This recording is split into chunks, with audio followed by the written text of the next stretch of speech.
Dear students, welcome to all in this lecture। आज जो topic हम लोग स्टडी करने जा रहे हैं उसका नाम है एम्बीडेंट न्यूक्लियोफाइल। देखिए, एम्बीडेंट न्यूक्लियोफाइल है जिसमें एक से ज़्यादा एटम होते हैं। तो एम्बीडेंट न्यूक्लियोफाइल समझने से पहले हम लोग एक बार न्यूक्लियोफाइल को ये रिकॉल कर लेते हैं। देखिए, न्यूक्लियोफाइल हमें पता है कि ये नेगेटिवली चार्ज स्पीसीज है या न्यूट्रल मॉलिक्यूल है जिसमें लोन पेयर इलेक्ट्रॉन होता है और ये किसी इलेक्ट्रोपॉजिटिव सेंटर पर अटैक करता है। जबकि एम्बीडेंट न्यूक्लियोफाइल में एक से ज़्यादा एटम होते हैं, दो से ज़्यादा एटम होते हैं इसमें। तो हम लोग इसे इस तरह से डिफाइन करते हैं। एम्बीडेंट न्यूक्लियोफाइल में be defined as nucleophile having two or more atoms and nucleophiles have a lone pair of electrons and canonical form can be drawn for it। मतलब इसमें क्या होता है कि दो से ज़्यादा एटम होते हैं और इसमें क्या है कि ये लोन पेयर इलेक्ट्रॉन होता है और इसका ये रिजोनेंस स्ट्रक्चर हम लोग बना सकते हैं। Due to presence of two or more atom in such nucleophile it can react in two or more different ways giving different products। क्योंकि इसमें दो से ज़्यादा एटम हो सकते हैं, लेकिन प्रैक्टिकल वे में जनरली का ही ये दो सेंटर पर ही ये अटैक पॉसिबल हो पाता है। तो इसमें ये देखिए पाया गया है कि मोस्ट केसेस में टू पोटेंशियली अटैकिंग एटम्स होते हैं और ये अटैक कर सकता है with either of them, but product depend upon the reaction condition and nature of attack. ये रिएक्शन कंडीशन किस तरह का होगा, मतलब क्या है कि ये जो सॉल्वेंट हो वो किस तरह का होगा और ये न्यूक्लियोफाइल ये किस तरह का होगा। जैसे ये एग्ज़ाम्पल यहाँ पर हम लोग ले लेते हैं। यहाँ पर ये साइनाइड आयन ये क्या है कि एम्बीडेंट न्यूक्लियोफाइल है और ये क्या है कि ये या तो नाइट्राइल फॉर्म कर सकता है RCN या आइसोसाइनाइड या फॉर्म कर सकता है ये। तो ये इसमें क्या है कि सॉल्वेंट किस तरह के होंगे उसके ऊपर डिपेंड करेगा। लेकिन क्या है कि ये न्यूक्लियोफाइल जो NCO- है, आइसोसाइनेट ओनली गिव क्या है ये isocyanate and not the cyanate ROCN। In case a reaction gives potentially two or more structural isomers alkyl isocyanate and alkyl cyanate and alkyl isocyanate, but the actual product is only one, एक ही होगा। And the reaction इसको हम लोग बोलेंगे regio selective. तो इस तरह से हम लोग ये कह सकते हैं कि भाई जो एम्बीडेंट न्यूक्लियोफाइल है ये एनायनिक न्यूक्लियोफाइल होता है जिसमें डीलोकलाइज्ड हो जाता है, जो नेगेटिव चार्ज है वो डीलोकलाइज होता है through resonance over two unlike atoms या two like atom but non equivalent. तो ये जैसे हम लोग यहाँ देखिए कि ये जो एसीटोन से ये कार्बेनाइन बना है, ये इनोलेट आयन, ये देखिए इस तरह से ये रिजोनेंस से स्टेबलाइज्ड होता है। ये कार्बन पर ये नेगेटिव चार्ज है, यहाँ से ये क्या है ये बेस के थ्रू ये प्रोटॉन यहाँ से ये एब्स्ट्रैक्ट हो जाता है और ये कार्बेनाइन का फॉर्मेशन होता है जिसे हम लोग ये इनोलेट आयन बोलते हैं। और ये रिजोनेंस से क्या है कि ऑक्सीजन पर नेगेटिव चार्ज आ गया और इस तरह से देखते हैं कि ये जो रिजोनेंस जो हाइब्रिड स्ट्रक्चर है इसमें क्या है कि ये ऑक्सीजन और कार्बन पर नेगेटिव चार्ज है। तो ये क्या है कि ये दो साइट है जिससे अटैक हो सकता है, और ये रिएक्शन पॉसिबल हो सकता है। In this resonance structure of carbanion formed from acetone, negative charge is delocalized over both oxygen and carbon atom। जैसा हम लोगों ने अभी ये किया है ये, तो इस तरह से। और ये जो मोस्ट रिएक्टिव कार्बेनाइन है, ये क्या है कि एक्टिव मिथिलीन कंपाउंड से ये फॉर्म होते हैं, लाइक मैलोनिक ईस्टर है, या बीटा कीटो ईस्टर है, या बीटा ये डाई कीटोन है। और ये देखिए यहाँ जो जनरल ये फार्मूला है, C डबल बॉन्ड O, फिर ये सिंगल बॉन्ड R कार्बेनाइन, और C डबल बॉन्ड ये रिजोनेंस स्टेबलाइज्ड है। और इसमें देखते हैं कि ये कार्बन और ऑक्सीजन दोनों पर ही ये नेगेटिव चार्ज है। तो इस तरह से हम लोग क्या है कि ये देखते हैं कि ये दो साइड है ये रिएक्शंस के। तो they can attack at saturated carbon atom with their carbon atom called C alkylation, or with their oxygen atom called O alkylation. और इस तरह से हम लोग ये देखते हैं कि ये that such anion reacts at the carbon atom or at the oxygen atom depends upon the reaction condition. ये रिएक्शन कंडीशन ये किस तरह का होगा उसके ऊपर डिपेंड करेगा। That is on the nature of the positive ion associated with the anion, the solvent nature and nature of the electrophile present.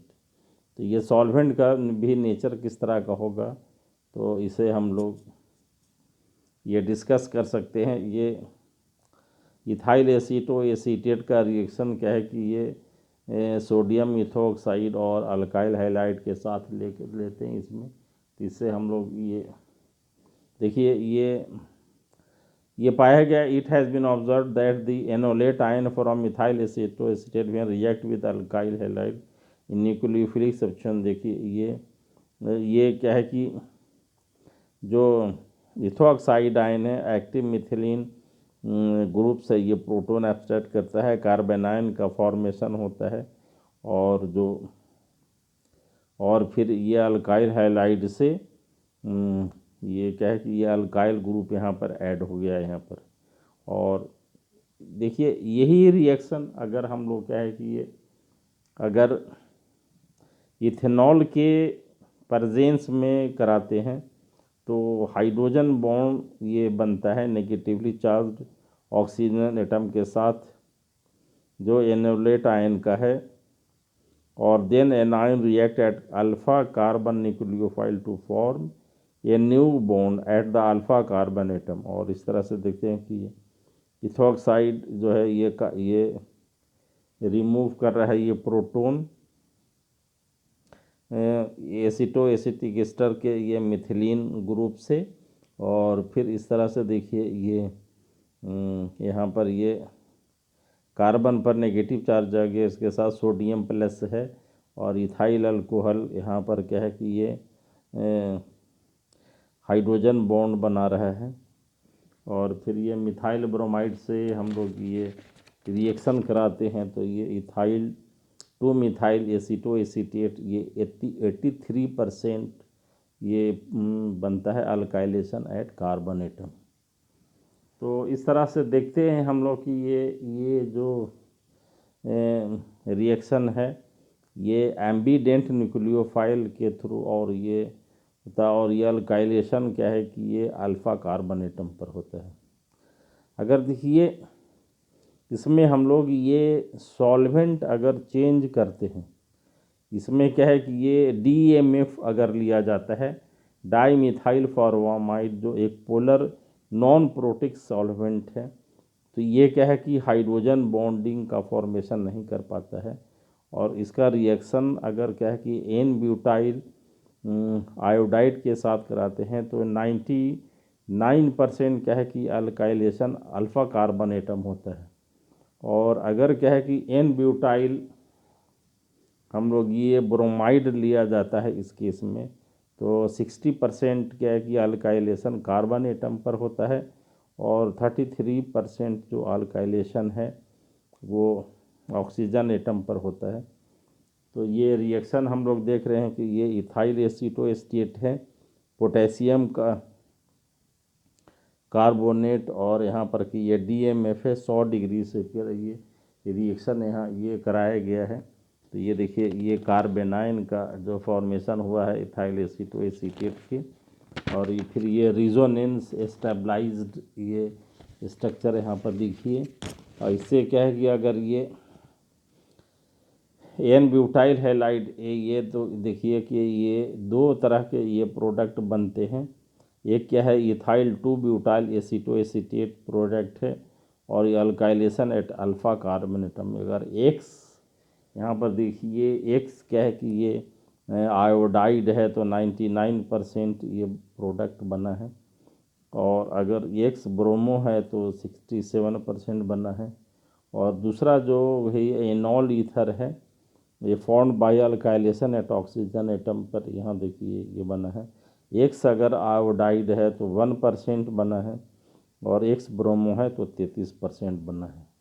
तो इस तरह से देखते हैं कि हम लोग अगर सॉल्वेंट चेंज करते हैं तो जो अल्काइलेशन है वो क्या ये वो यहाँ पर ये कार्बन एटम पर होता है और ये ऑक्सीजन एटम पर भी होता है, दोनों एटम पर होता है। तो ये देख रहे हैं कि ये अगर यहाँ ये सॉल्वेंट चेंज है, nature of leaving group change है, तो ये प्रोडक्ट अलग अलग हमें ये ऑब्टेन होता है। तो ये by experimental observation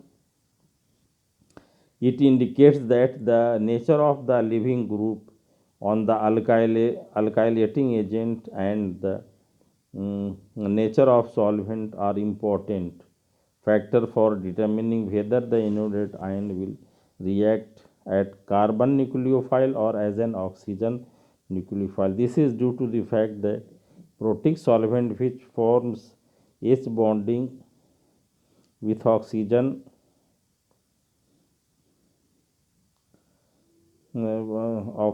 anion increases the percent of alkylation